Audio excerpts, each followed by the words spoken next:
another day of adventures with Wes and Jeff, and I am at Acadia National Park. It is this nation's only national park in the northeast section of the United States, here in the state of Maine. This park is home to the most beautiful sections of the eastern coast and the shoreline. So stick with me and watch this video, and I will show you the things to do here at Acadia National Park. I am at sunrise. Well, it's a bit after sunrise because we had fog this morning here at Acadia, because it hugs the coast, the Atlantic coast of Maine, so our very tip-top northeastern state. And it's a beautiful park along the Atlantic coast, but this is a place called Cadillac Mountain, and this is where people come to view the sunrise, because it is the very first place in the United States where you can witness the sunrise. So it's around 6:30 right now in the morning, so it's a very long day because it's so far north, but the sun has risen above the fog line, so we're able to get a glimpse of it. But this is Cadillac Mountain. It's the highest point in Maine and on the eastern seaboard at 1,500 feet. Not much for us California folks, but Cadillac Summit. And these are kerns, and some of them are over 100 years old, so they don't want people to add to them because they want to keep them the way that they were. So there are several here up on Cadillac Mountain, from Native Americans and different ones that came before us, and they are kind of interesting, just little markers, but the National Park Service tries like a Dickens to try and keep people from adding to them or making them different than what they were historically. I'm at the Beehive Trail, and it goes up the hill, and should take me about an hour or so to get to the very top, to the bowl, and then back down.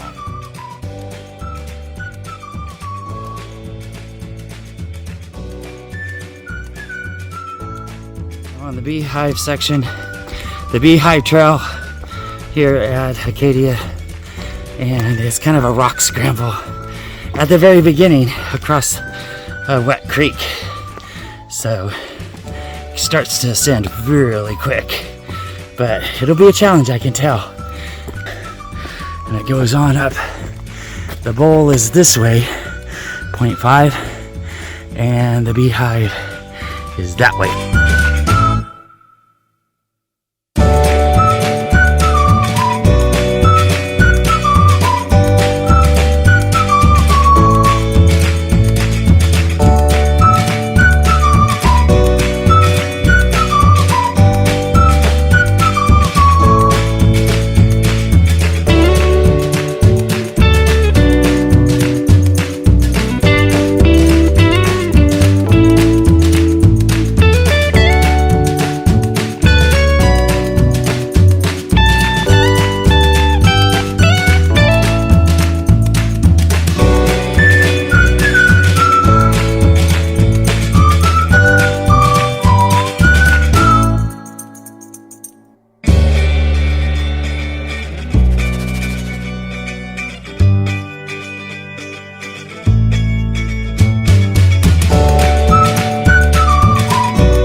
it to the top here at the Beehive Trail, and it's straight up, and those ladder rings, those iron rings that they bolt into the rocks to help you support yourself coming up, are really challenging. You can tell I'm sweating because you come straight up, like I think it's 600 feet. I'll post it on here exactly the elevation change, but you come out to the end and you got great views over the harbor, and you don't go back down the same way. You can't.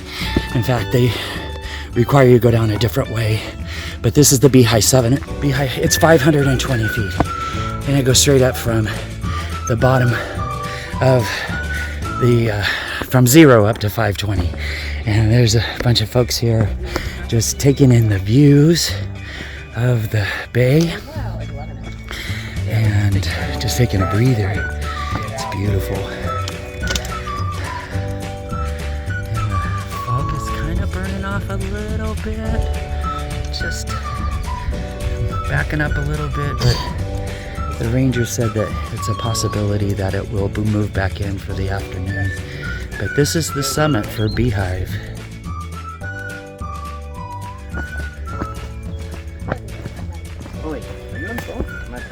Yeah, I'm on video. I'm sorry. It's okay. You'll be on my YouTube. Oh, your YouTube? Yeah. Can I say hi? Sure. Hey, I'm Trent. There's Hello. Trent. He made it up to the top of Beehive. Yeah. But I don't think he knows what Beehive, how it got its name either. I don't. Will you tell me? No. You already said it? No, we were trying to figure it out.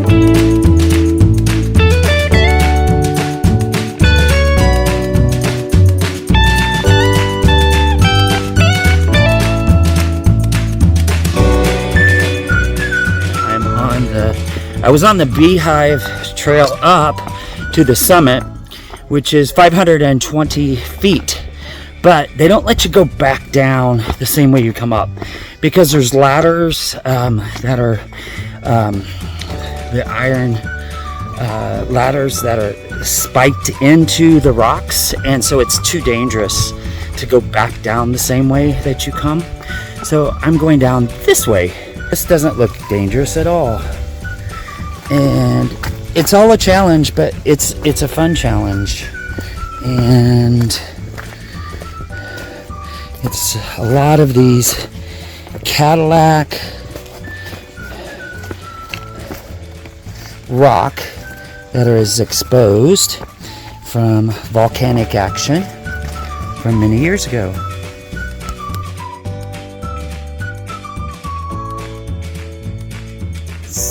This is the trail.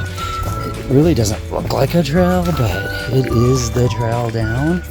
So it's kind of like all these rocks. You just gotta watch where you place your foot, the next footing, because if you miss it, you might take a tumble and not so.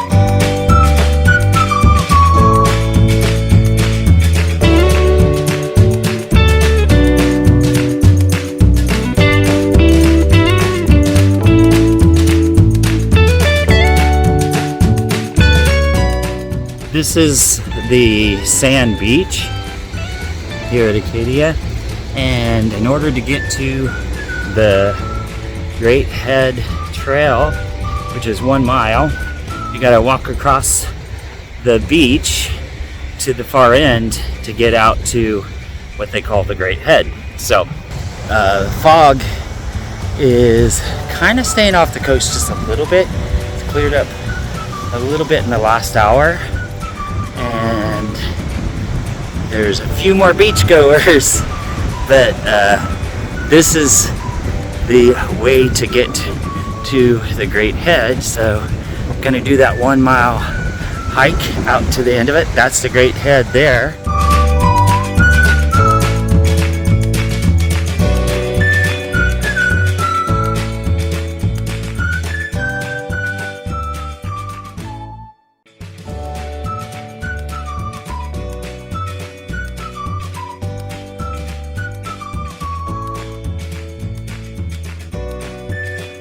So I'm on the Great Head Trail, and this is out at the peak, and really pretty. There's a couple fishing boats out there, and some seagulls, and not a lot of people on this trail, which is kind of nice. But the waves are crashing against the cliffs here, and the really beautiful colors and these rocks. Nice. And it's like, 69 degrees right now here in July the 7th. So not bad. It's actually fairly nice. It's that fog bank that hopefully it stays its distance and not hindering the pictures of this beautiful place here in the coast of Maine. Absolutely beautiful. Loving it.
The Great Head Trail.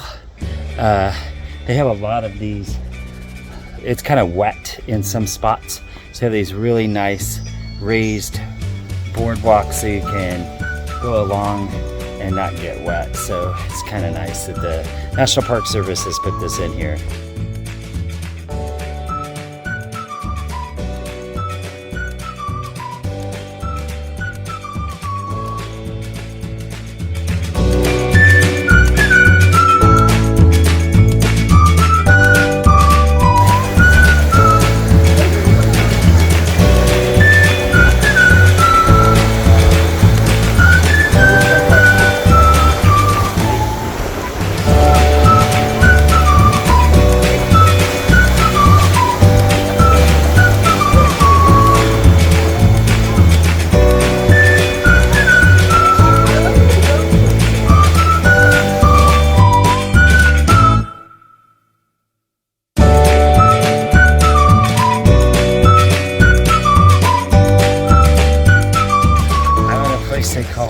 Thunder Hole.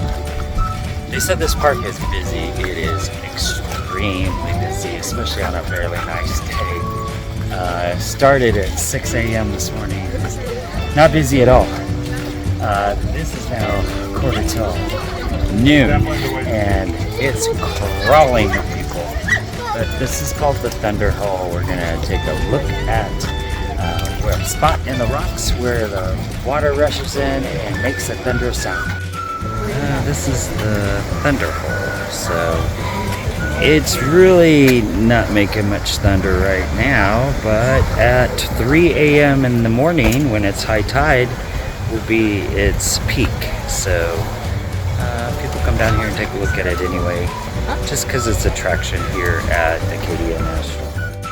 So I'm on the Park Loop Trail, which is a roadway, scenic byway that goes around the park. It's 27 miles long, and it has these beautiful views of the coastline and all the jagged edges and all that. And it goes by a lot of the places of interest, like coming up is Jordan Pond and Cadillac Mountains that way, which we did this morning. So that cuts through the park. But this is the loop, scenic loop trail that goes all the way around the Mount Desert Island, which is the main section of the park. So just to give you a little orientation, there's 3 sections to the park. There's the Schoodic, there's the, which is a much smaller section, we'll do that one tomorrow. And this is the main section, which is the Mount Desert Island. So parking's a challenge, but they do have these buses, which we're going by right now, that do take you through the park. This is called Otter Point. So it's an ocean path that goes down to Otter Point. So I'm going to check that out.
Side of Jordan Pond, and Jordan Pond is a 3.2 mile loop all the way around this inlet pond.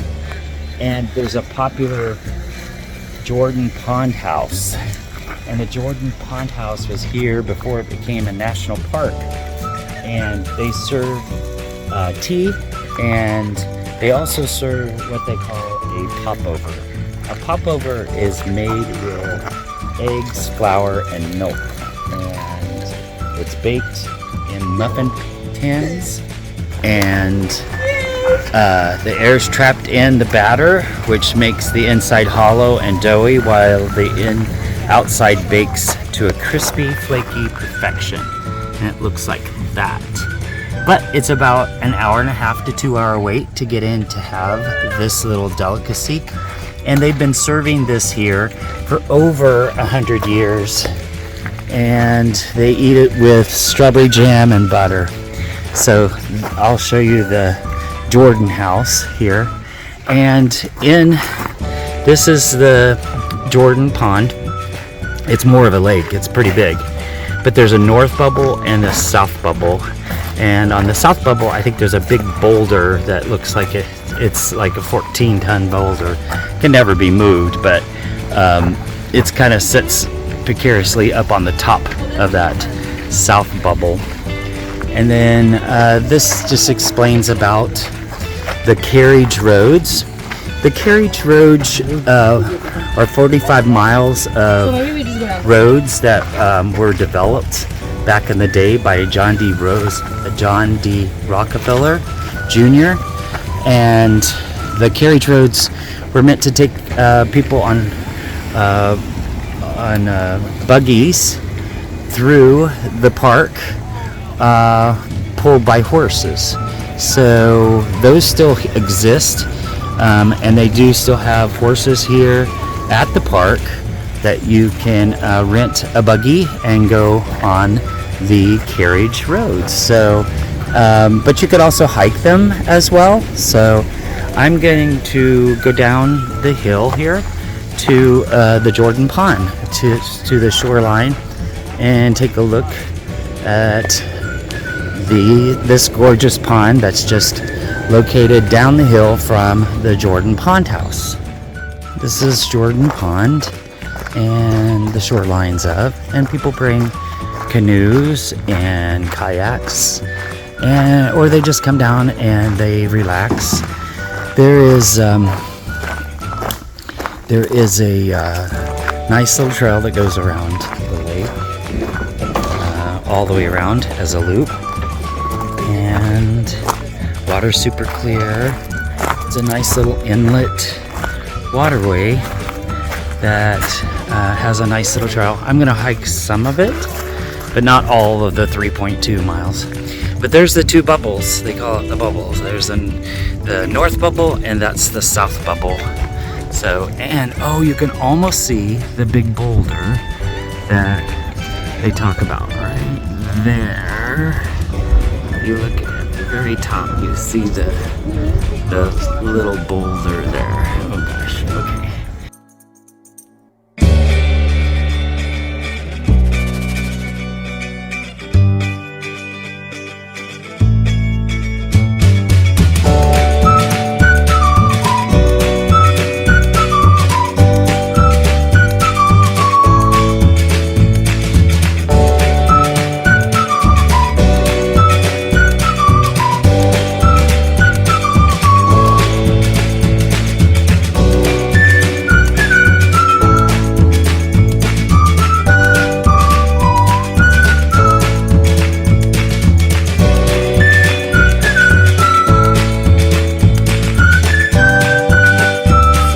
Right here by Jordan Lake, or Jordan Pond, is one of the carriage trails that comes through here and crosses over this bridge here at Jordan Pond. And here on the carriage trail is a horse.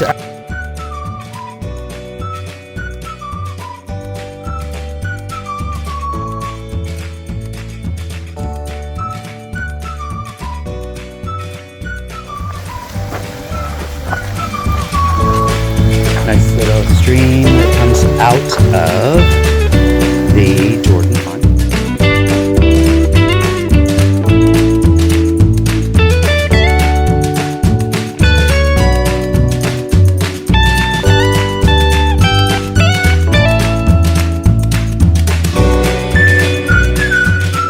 I'm hiking along the Jordan Pond path, which goes all the way around 3.2 miles, but you can just hike as long as you like. But it's beautiful views of the lake as you hike along here, and just parallel, just to the left, is the carriage trails. So you could ride in a carriage with a horse-drawn carriage that takes you along there. So it's really pretty. You can stop along the way, and there's many little pullouts where you can look across the lake and get a nice little view of the lake and the beautiful scenery. It's a nice little hike. And then you can go along here and then come back on the carriage road if you want, because pedestrians are allowed on the carriage road as well.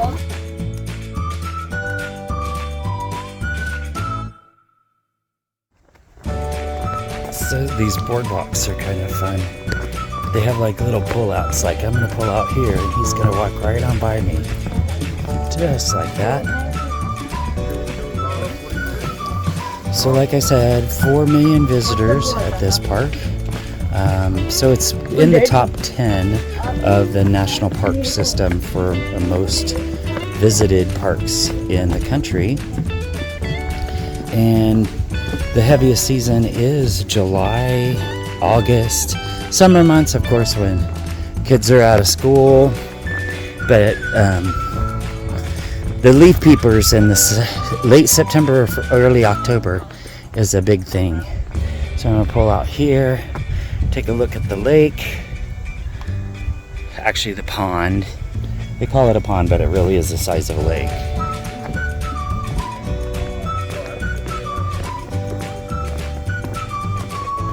So these these little boardwalks that are made by the Park Service with the little turnouts like this are they go on for a long way, and dogs are allowed actually in this park, which is a big thing because having your dog on the trails is kind of a nice thing to do, which most parks in the United States do not allow dogs. So this is one park that does let you have your dog on a leash in almost all of the hiking trails, and this one included. So these little boardwalks are kind of fun, nice and level, and just wide enough really for one person to walk easily across the boardwalk. But it only goes for the section that probably gets underwater certain times of year. So you can step off just like she did for me and I did for her. And I'm gonna go to the pull out and they're gonna pass me. Uh-oh, they pulled out. There we go. But fun stuff. Fun little trail to go on. It's on the North Loop.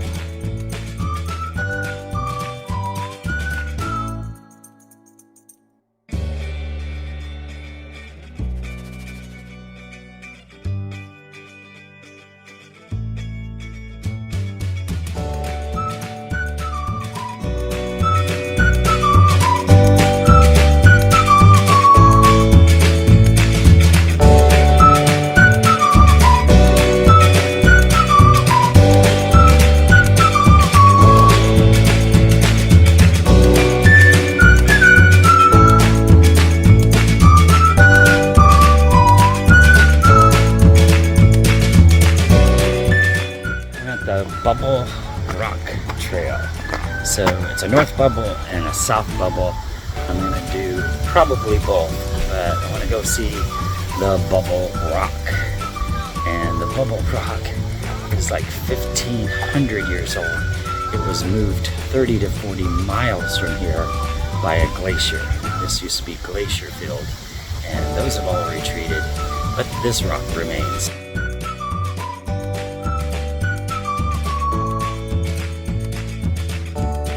The Bubble Rock Trail, heading up about 3 in the afternoon.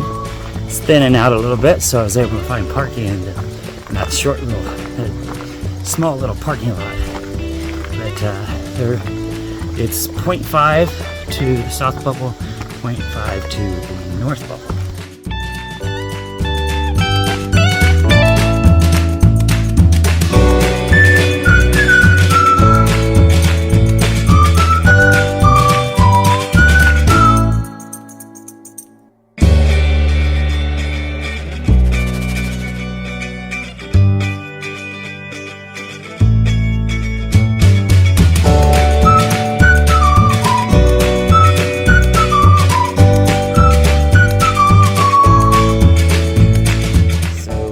That is the famous Bubble Rock on the south bubble here of Acadia National Park. That rock is 15,000 years old, and it was moved here by a glacier. So, and the reason why they know that is because that rock is comprised of different types of minerals than what the Cadillac granite that is located here. So they know that rock came from 30 to 40 miles away and was brought here.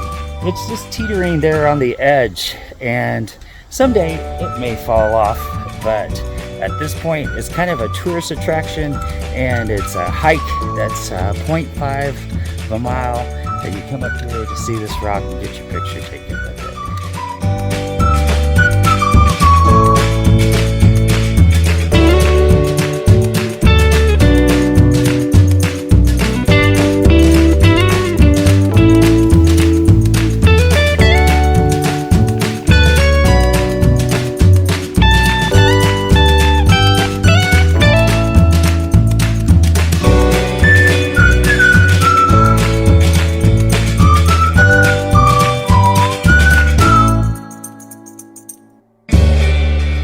I made it up to the north bubble and south bubble and the rock, Bubble Rock. So this one on the north bubble has a wonderful view of Jordan Pond, which I showed you earlier, where I walked around the majority of the lake. So this one was additional 0.5, which almost killed me. My legs are burning.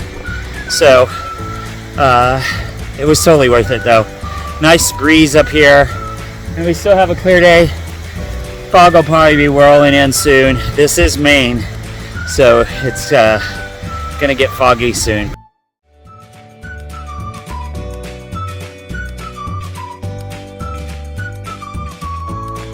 I'm at Echo Lake Beach and Echo Lake. It's right there behind me. It's a very popular beach for folks on the west side. Is this really nice beach and big lake. It's really pretty.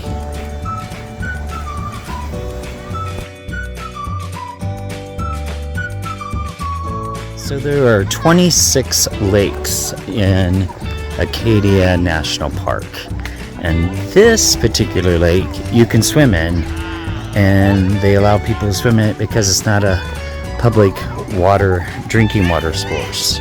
So this works out for people to be able to jump in the water and refresh and have some fun in the summer heat. So it got up to like 77 degrees today, so it wasn't too warm, but for people in Maine, this is what they want to do and enjoy time at the lake. So it is a pretty lake, and it's very, very clear. You can see to the bottom, so it's very nice.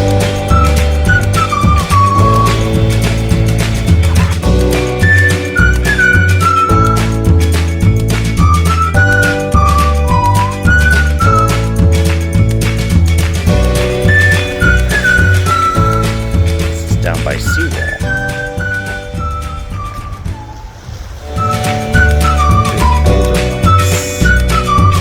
Seaweed stuff.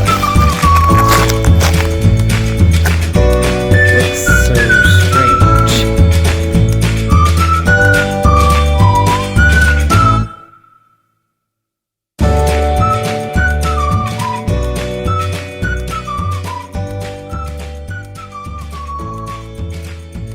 This area of the park is called Seawall, and they call it that because it's a natural seawall.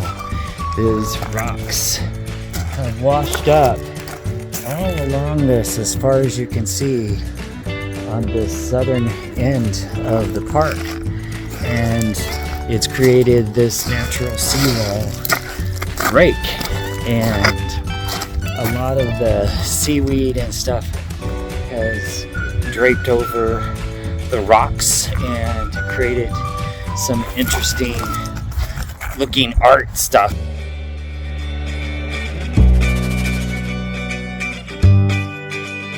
So I am hiking the Bass Harbor Head Lighthouse hike down to the shoreline that looks back up at the lighthouse. So this lighthouse was built back in 1858, still working today, I believe, and it is just one of 70 lighthouses that are located here in Maine, as well as protecting 3,400 miles of shoreline just in the state of Maine. So this is a very valuable tool that the mariners have used over the years. So let me flip the camera around. This is the view of the trail that goes down to the shoreline. There's another trail that goes to the actual lighthouse itself at the base, and there's some information there. But this one gives you actually a much better angle from the shoreline looking up at the lighthouse. So this is the one I want to do, and this will be my last one of the day. My ankles and legs are screaming at me. That is a bell out there. You can hear it. When the wind blows it and it rocks, it chimes for the lobster boats and those that are out on the water here in Maine. So I'm gonna do what those gals did and climb out on those rocks so I can get a better angle of the lighthouse.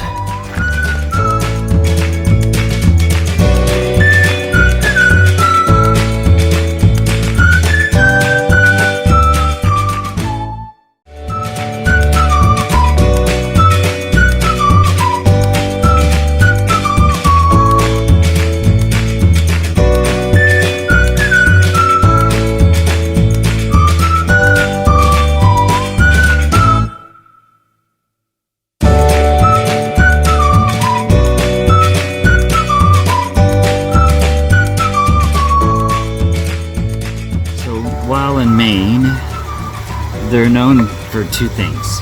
First thing is wild blueberries. They raise blueberries like crazy, and they have blueberry everything. Blueberry pancakes, blueberry muffins, blueberry everything in it, and so they're really good blueberries. The other thing is lobster. So I'm not a big cracker of the real looking lobster, but I could have gotten one for a whole meal, the lobster and everything, for $21.99, and I passed on it because it's just too messy and I didn't want to futz with it. But I did get the lobster roll and fries and a blueberry lemonade. So, never had blueberry lemonade, so it's pretty yummy. Oh, and it has like a sippy instead of putting the straw in it because of the environment, which I love too. But so I'm going to tell you how this lobster roll is.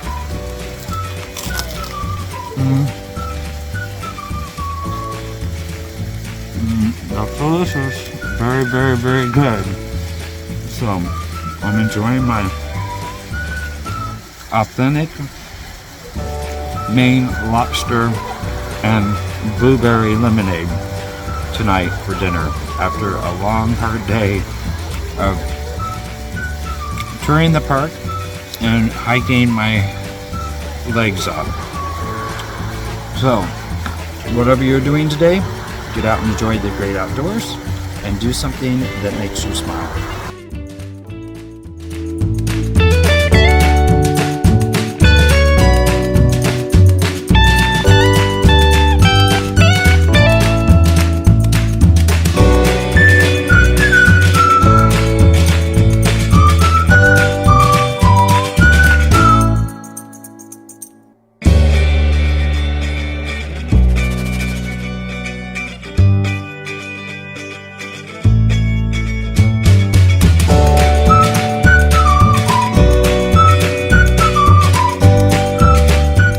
I'm at the Schoodic Peninsula, which is another section of the Acadia National Park, and I'm at a point called Fraser Point, and it's a picnic area and great views of Mosquito Bay. So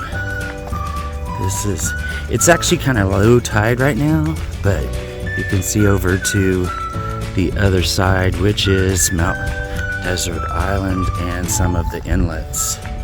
But it's we got a little bridge that goes out to the end, and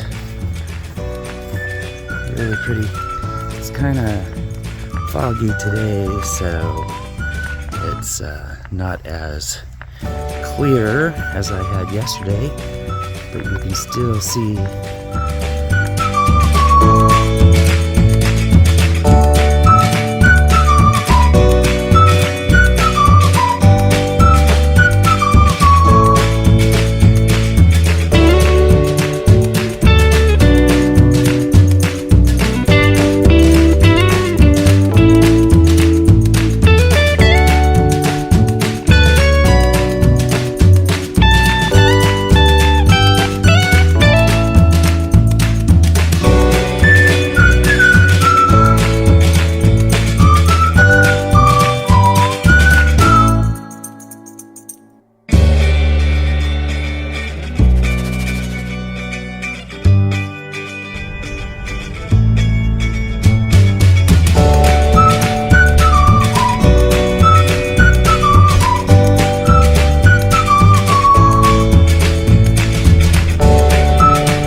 on the Schoodic Peninsula portion of Acadia National Park, and I am at a point where you can see Mark Island Lighthouse. So I'm gonna flip the camera around. So if you look out there, you can see that lighthouse, and that protects the Winter Bay, which is the largest little town is Winter Haven, and so that little lighthouse. There's 4 lighthouses here in Acadia National Park.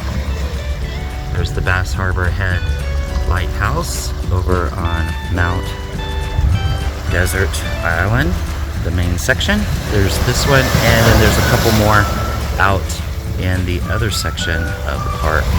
But this is lower tide, and you can see all of this seaweed stuff that lives here on the rocks for high tide, low tide. And then there's some interesting rock formations here on the coastline, very jagged and kind of squared off. It's kind of cool.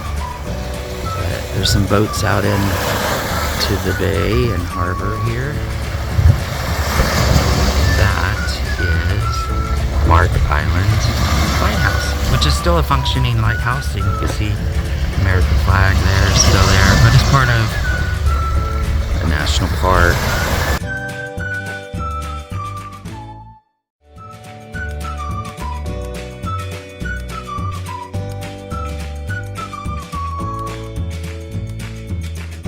These fishermen are checking their lobster traps for see if they got any lobsters last night, and I'm sure they did. This is kind of a lobster headquarters here in the northeast section of the United States. So they're reeling in their traps and seeing if they got a catch, and then he's probably rebaiting them and putting them back in for another go. That's the Mark Island Lighthouse in the background there. That's what they do here, is they fish. That's their way of life.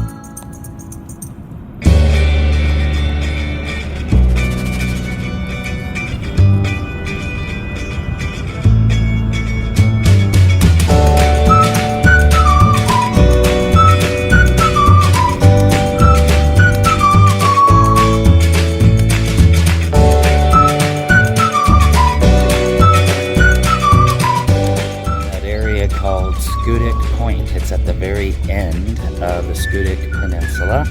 And Schoodic word was a Native American word for the end, so meaning the end of the land.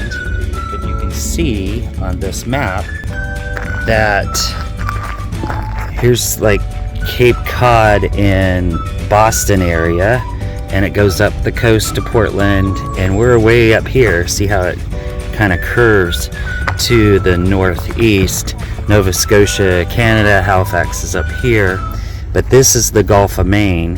So this area is very high in, contains a lot of tiny plant and animal life like plankton that thrive in the water of the Gulf of Maine, fueling the entire food chain, which lobsters, scallops, crabs, and then some sea life, the porpoise, as well as ducks and the birds.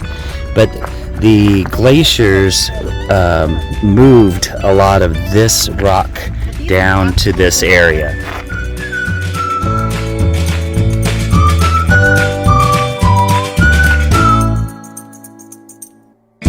Schoodic Point. There's just a myriad, a maze of rock formations.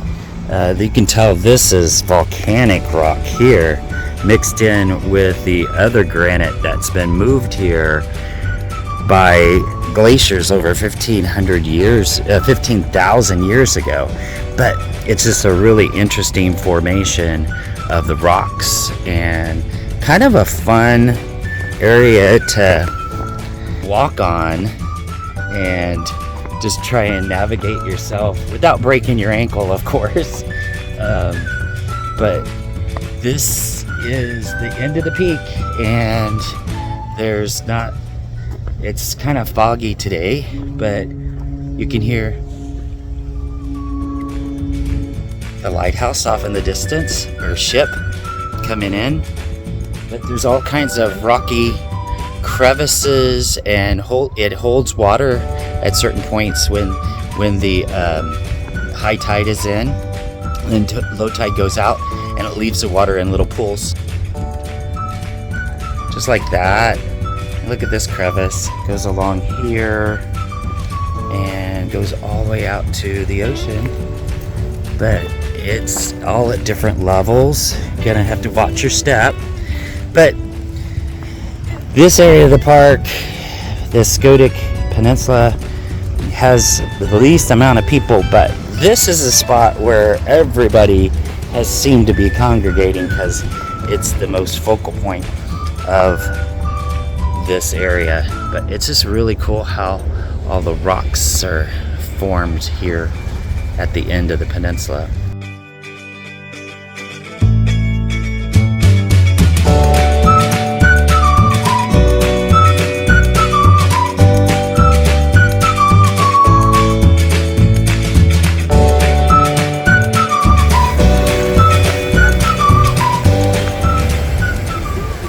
There's a sea lion or seal right there. See him bobbing his head.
Here on Schoodic Peninsula at Acadia National Park, and this is a really cool structure. This was commissioned by John D. Rockefeller back in 1935 in cooperation with the National Park Service, and this served as a temporary military barracks before that. It's so beautiful. This man had such an insight and an effect on all of our national parks. So the National Park Service built this structure in 1935 to house Navy personnel and top secret radio operations. In exchange, the Navy moved its base from Mount Desert Island on the main section of Acadia National Park to make way for the expansion of the Acadia's Ocean Drive. And so this building was designed by the same architect as the Carriage Road gatehouses on Mount Desert Island, originally known as apartment building. The Rockefeller Hall added to the park-like setting of the Navy base at Schoodic Point. So these are the operations that they had back in the day, and now it's a welcome center for this part of the island.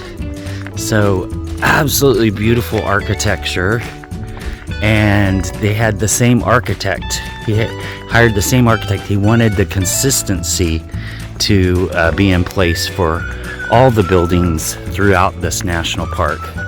So this is called Rockefeller Hall, and it's a visitor center as well. So got to get my stamp for sure, because this one is a really cool building.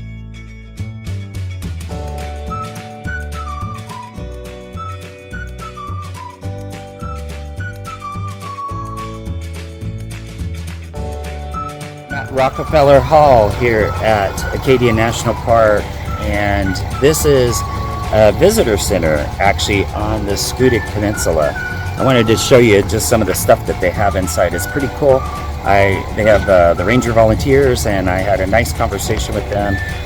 They've visited, one man and his wife, both volunteers here, have visited 48 of the lower 48 of the national parks. Are getting ready to go to Alaska, so I gave them some tips. But I wanted to just give you a little tour of this. It's a really cool old building, of course, but then the visitor center is unique in that they have all these great exhibits about, how the Institute is doing research to find out things about oceanic currents and invasive species that might be in the park already, and the biodiversity.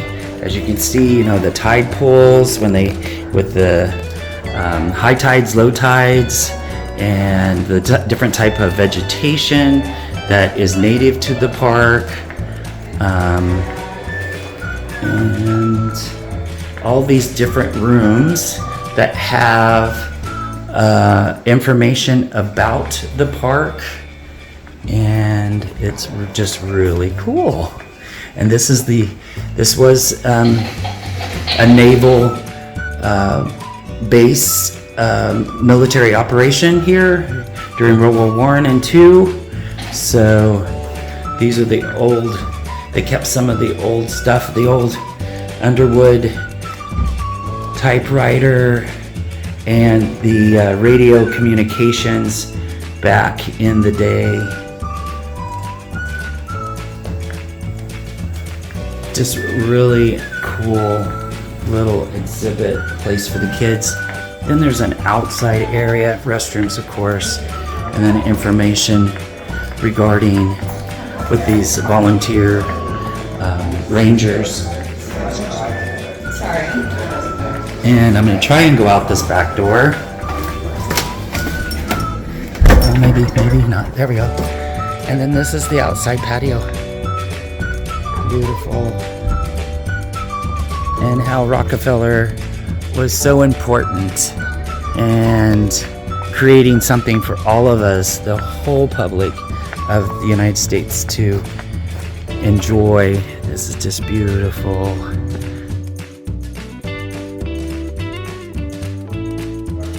as did, the Department of the Navy.